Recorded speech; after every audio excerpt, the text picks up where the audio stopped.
Baik Bapak Ibu, bahwa seperti yang disampaikan oleh Bapak Gembala kita bahwa minggu ini adalah minggu terakhir, tema kita adalah Faithful to the King. Dan hari ini saya akan mengambil judul, untuk yang senang judul adalah Faithful Impact atau dampak dari kesetiaan. Jadi segala sesuatu dalam kehidupan kita itu pasti ada dampaknya. Tidak mungkin ada asap kalau tidak ada api. Yang mengerti, lambaikan tangannya. Luar biasa, tepuk tangan untuk jemaat KRC. Nggak mungkin ada asap kalau tanpa ada api. Demikian pula, artinya ketika kita melakukan yang namanya kesetiaan, itu pasti ada dampaknya. Api dampaknya keluar asap. Kalau kesetiaan dampaknya apa? Ya nanti kita akan belajar sebentar lagi. Jadi, kesetiaan dan ketaatan itu adalah dua hal yang sangat berkaitan erat. Kesetiaan, ketaatan, dan kasih. Orang bisa tetap setia kalau dia memiliki kasih. Orang bisa taat kalau dia memiliki kasih. Tanpa kasih, orang tidak akan mungkin bisa setia. Tanpa kasih, orang tidak akan mungkin bisa taat. Jadi ketika kita berkata bahwa kita setia, tetapi kita tidak mengasihi pasangan hidup kita, itu berarti kita sedang mengingkari perkataan kita. Sebab bicara setia, itu bicara mengasihi.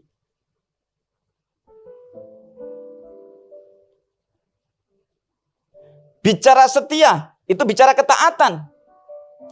Ketika kita bicara bahwa kita taat kepada Tuhan, setia kepada Tuhan, berarti kita harus taat kepada Tuhan. Mari hari ini saya mengajak Bapak Ibu Saudara terkasih, warga kerajaan untuk ngecek. Sudahkah kita setia kepada Tuhan? Itu artinya sudahkah kita taat kepada Tuhan? Sudahkah kita mengasihi Tuhan dengan segenap hati kita, segenap jiwa kita, segenap akal budi kita, dan segenap kekuatan kita? Sebab itulah yang namanya kesetiaan. Belajar dari Tuhan Yesus. Tuhan Yesus itu adalah Tuhan yang setia. Dia tidak pernah mengingkari janjinya. Jadi ketika kita berkata bahwa kita ini setia, tetapi kita ingkar janji, itu berarti kita sedang tidak setia. Oleh karena begitu besar kasih Allah akan dunia ini, maka Ia mengaruniakan putranya yang tunggal, yaitu Yesus Kristus Tuhan kita. Supaya setiap orang yang percaya kepadanya tidak binasa, melainkan beroleh hidup yang kekal. Itulah kesetiaan Tuhan kita. Bahkan ketika kita tidak setia, Tuhan tetap setia. 2 Timotius 2 ayat yang ke-13.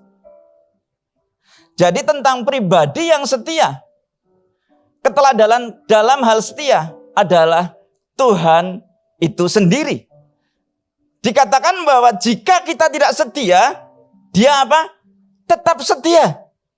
Karena dia tidak dapat menyangkal dirinya. Kematiannya di atas kayu salib adalah bukti yang tidak terbantahkan.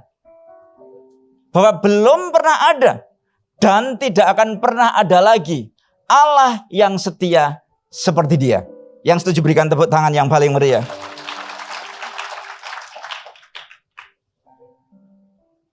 Ketika kita meninggalkan Tuhan, hidup di luar jalan-jalannya Tuhan, itu berarti kita sedang tidak setia kepada Tuhan.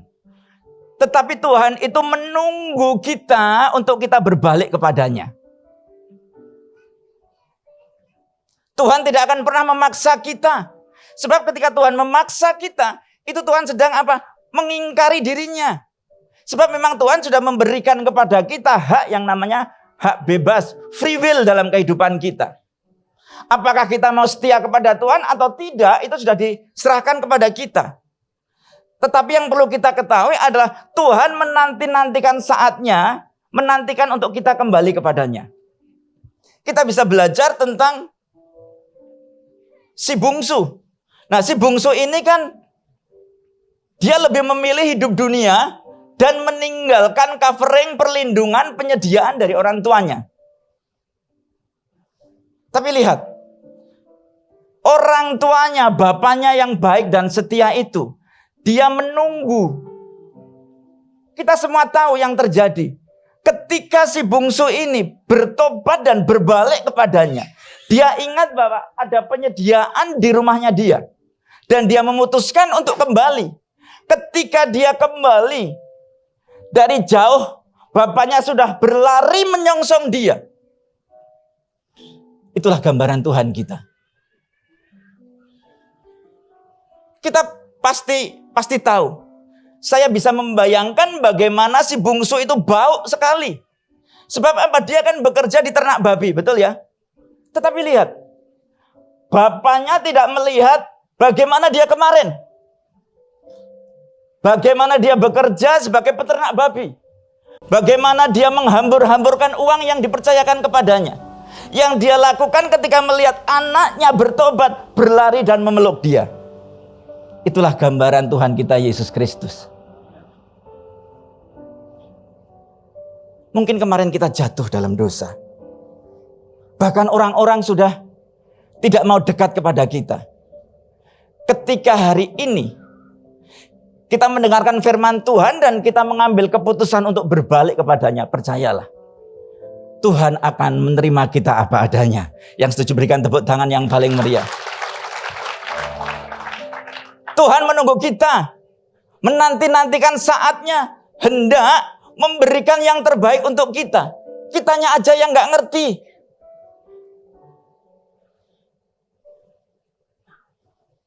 Tanpa kekudusan, kita tidak akan bisa melihat Tuhan.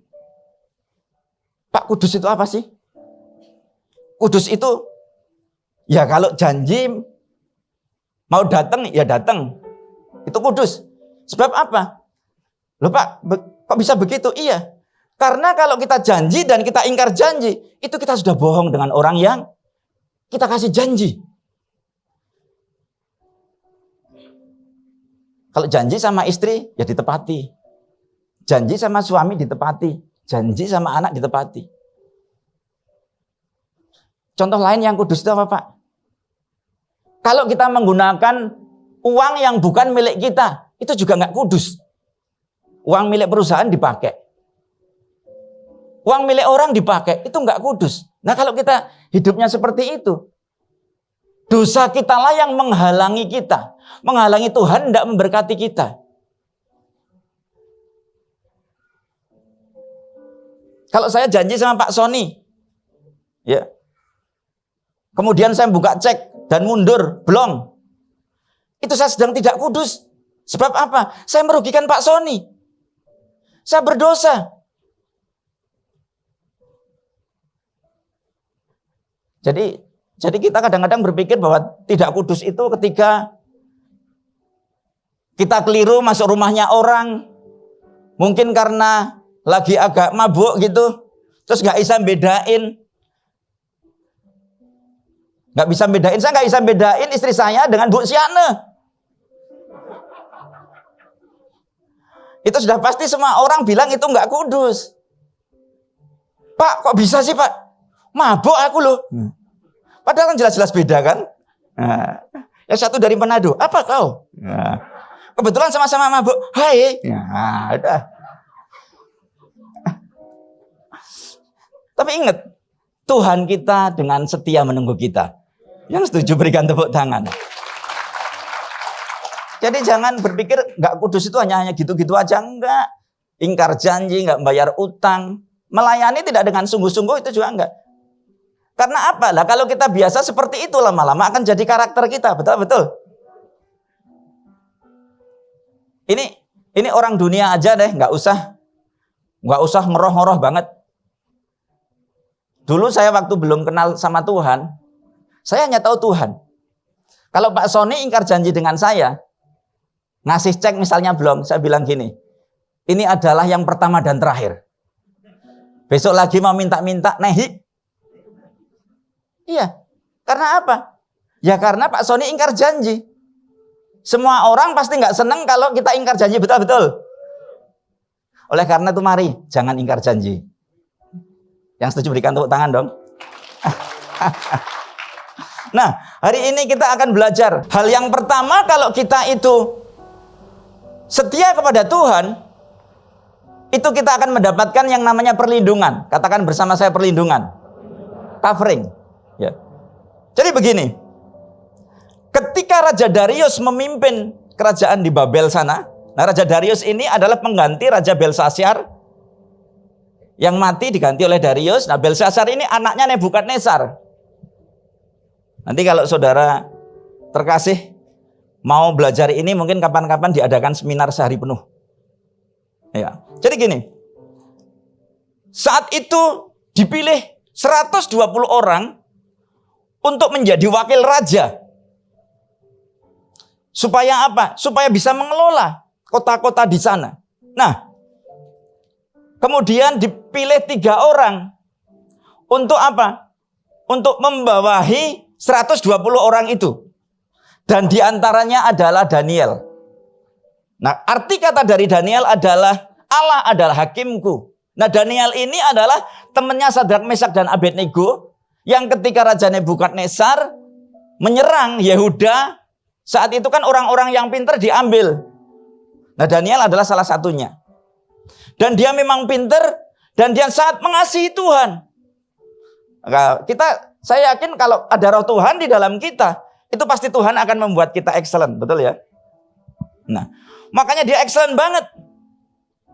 Nah, tetapi teman-temannya, para wakil raja dan juga 2 orang temannya itu iri. Jadi kalau ada orang iri itu berarti iri itu artinya nggak bisa. Betul ya? Nah, kalau orang bisa terus tiba-tiba iri berarti ya orang itu harus bertobat. Nggak ada orang bisa terus iri sama orang nggak bisa, itu nggak ada. Nggak ada. Misalnya ada orang yang bajunya bagus. Terus kemudian lihat orang yang perlu ditolong bajunya compang-camping. Terus orang yang bajunya bagus tuh iri. Aduh, aku pingin banget punya baju compang-camping. Nggak mungkin kan?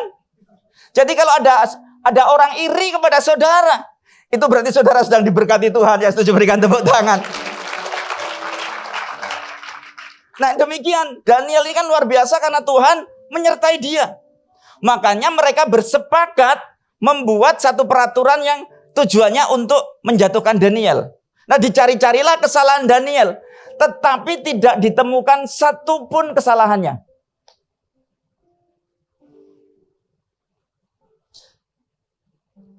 Hanya satu yang ditemukan, kemungkinan untuk menjatuhkan, yaitu apa?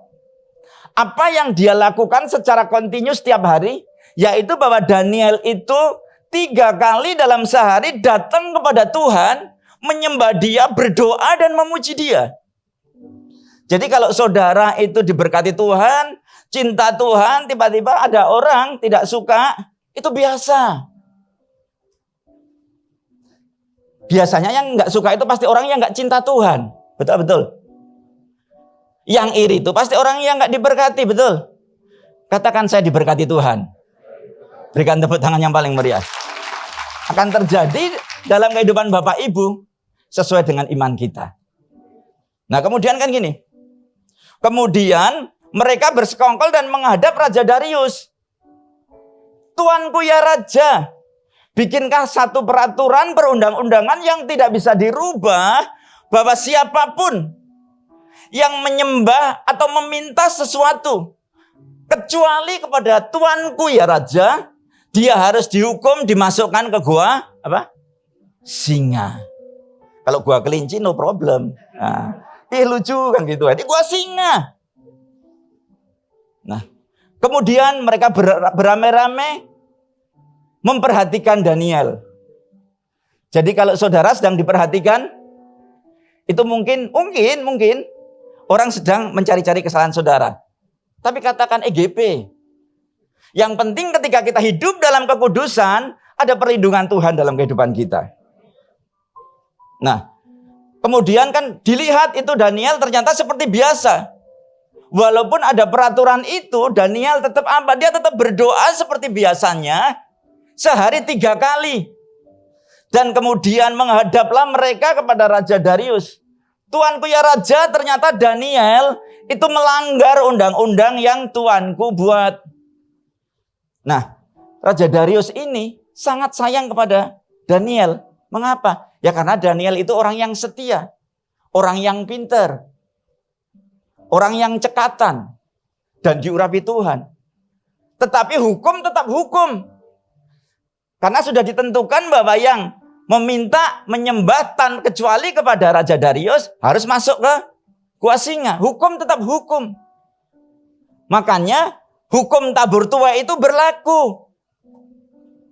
Sekalipun kita anaknya Tuhan Yesus, tapi kalau kita menabur hal yang dalam kedagingan kita, maka kita pasti akan menuai kedagingan. Betul ya? Kan kemarin sudah dijelaskan di sini beberapa minggu yang lalu, bahwa kita akan menuai apa yang kita tabur, bukan apa yang kita inginkan. Banyak orang berpikir, aku kan anaknya Tuhan.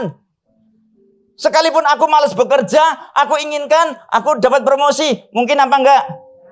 Enggak mungkin. Katakan di sini enggak ada. Ya. Kalau ada tolong bertobat. Nah kemudian singkat cerita akhirnya Daniel dimasukkan ke gua singa. Ditutup pakai batu. Orang berpikir habislah dia. Dan bahkan Raja Darius ini, aku percaya bahwa Allahmu akan melepaskan engkau. Raja Darius berkata demikian. Karena saya yakin Raja Darius sudah mendengar kisah tentang Sadrak, Mesak, Abednego. Dan bagaimana Tuhan melindungi orang yang setia kepadanya, melindungi Sadrak, Mesak, Abednego, perlindungan yang sama akan diterima oleh Daniel. Dan terjadi pagi-pagi, yaitu Raja Darius gak bisa tidur semalaman.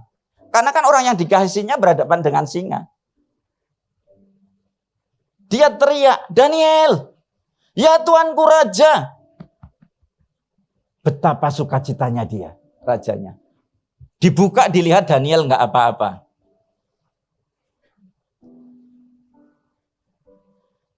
Itu kan ada pujian gini, Tuhan selalu menolongku, selalu menjagaku, sehelai di rambutku tak akan terjatuh tanpa seizinmu. Nggak usah nyanyi karena sudah waktunya habis nanti. Jadi itu sebenarnya saya cuma mau menyampaikan, tetapi saya nadakan, nah, kan gitu.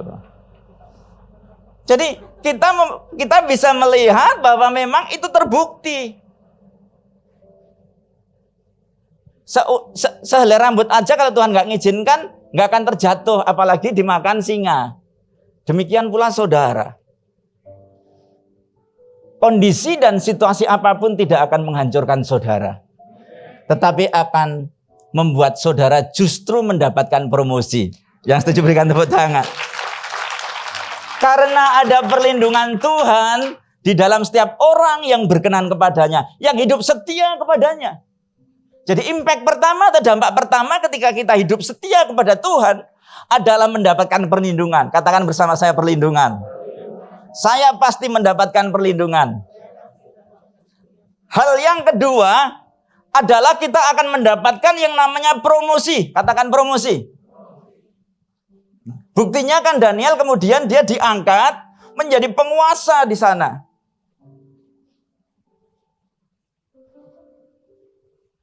Suatu hari ada seorang bangsawan yang akan diangkat menjadi raja di negeri yang jauh. Nah, sebelum bangsawan ini berangkat ke negeri yang jauh ini, bangsawan ini memanggil 10 orang hambanya. Setiap hamba diberikan 1 mina. 1 mina itu berapa, saudara? Kalau diukur sekarang. 1 mina itu kira-kira 5.800.000 sampai 6 juta. Kemudian dia berkata demikian. Pakailah 1 mina yang aku berikan kepadamu untuk berdagang. Kalau disuruh berdagang, orang yang setia berdagang atau enggak? Berdagang. Enggak foya-foya, betul ya? Nah, kemudian singkat cerita, kembalilah Bangsawan itu kembali ke kotanya. Dia sudah diangkat menjadi raja di negeri yang jauh. Dan dia kemudian memanggil hambanya yang dulu dipercayakan 1 orang 10 mina. 10 orang masing-masing 1 mina. Ya. Nah, kemudian hamba yang pertama dia berkata demikian. Tuanku, inilah mina yang Tuanku percayakan kepadaku. 1 menjadi 10. Luar biasa enggak? Hei hambaku yang baik, yang setia. Karena engkau setia, maka engkau kuberikan tanggung jawab 10 kota. Kemudian datang hamba yang kedua. Tuanku, 1 mina yang Tuanku percayakan sudah menjadi 5 mina. Baik sekali, engkau setia. Engkau kuberi kepercayaan 5 kota. Jadi Tuhan itu akan memberikan kepercayaan kepada kita sesuai dengan kemampuan dan kapasitas kita. Jadi kita nggak perlu iri sama orang-orang di sekitar kita. Sebab iri itu tanda tak mampu. Kemudian yang ketiga, datang kan. Wah, gini. Dia gini. Kayak saya membayangkan ini nggak ada di Alkitab. Gini kan. Wah, yang lain semangat. Akhirnya dia keluar sapu tangan. Seret. Ini sapu tangan nih. Ini bukan, memang saya setiap hari pakai sapu tangan Bapak Ibu. Jadi kemudian dia buka. Tuanku, ini 1 mina yang Tuanku percayakan kepadaku. Aku menyimpannya di dalam sapu tanganku. Tahu yang terjadi? Kemudian tuanku itu, bangsawan itu berkata, ambillah yang 1 mina itu, berikan kepada yang 10 mina. Ini bicara ketika kita setia kepada Tuhan, maka kita akan mendapatkan promosi. Saya membayangkan, kan disuruh jelas-jelas berdagang, betul ya? Ngapain? Kok tetap ditaruh di dalam sapu tangan? Berarti dia berdagang enggak? Enggak. Yang seperti itu setia enggak? Katakan di sini enggak ada. Oke. Tapi jangan seperti yang 7. Yang 7 enggak tahu, tidak tertulis di sini. Mungkin yang 7 sudah pergi foya-foya. Nah, katakan itu pasti bukan saya. Tuhan Yesus memberkati. Berikan tepuk tangannya paling meriah.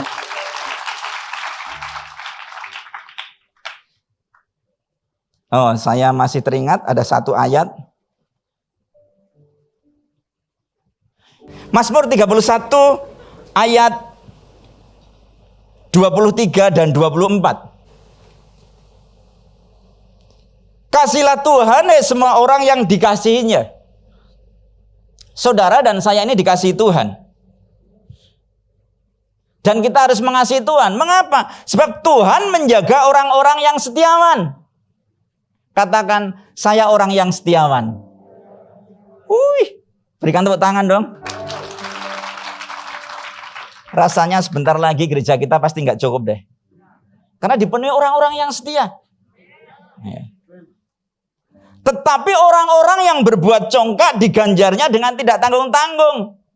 Siapa orang-orang yang berbuat congkak? Orang-orang yang nggak nurut sama Tuhan. Orang-orang yang nggak setia sama Tuhan. Yang mengandalkan kekuatan sendiri. Nah, itulah orang-orang yang congkak. Katakan di sini nggak ada. Kuatkan dan teguhkanlah hatimu, hai semua orang yang berharap Tuhan. Nah, ini penting. Sebab apa? Setia itu ada ujiannya. Jadi kalau Bapak Ibu sudah setia tapi merasa belum ada pertolongan Tuhan, itu berarti sedang ujian. Sebab ya, pengalaman saya waktu saya sekolah. Ada yang nggak sekolah di sini? Kalau ada tak kasih tahu. Nah, pengalaman saya, guru itu kalau waktu menjelaskan, kita bertanya, itu pasti dijelaskan sejelas-jelasnya, betul ya? Tapi kalau lagi ujian, kita bertanya, guru itu diam atau menjawab? Ya diam lah. Kalau jawab ya namanya bukan ujian.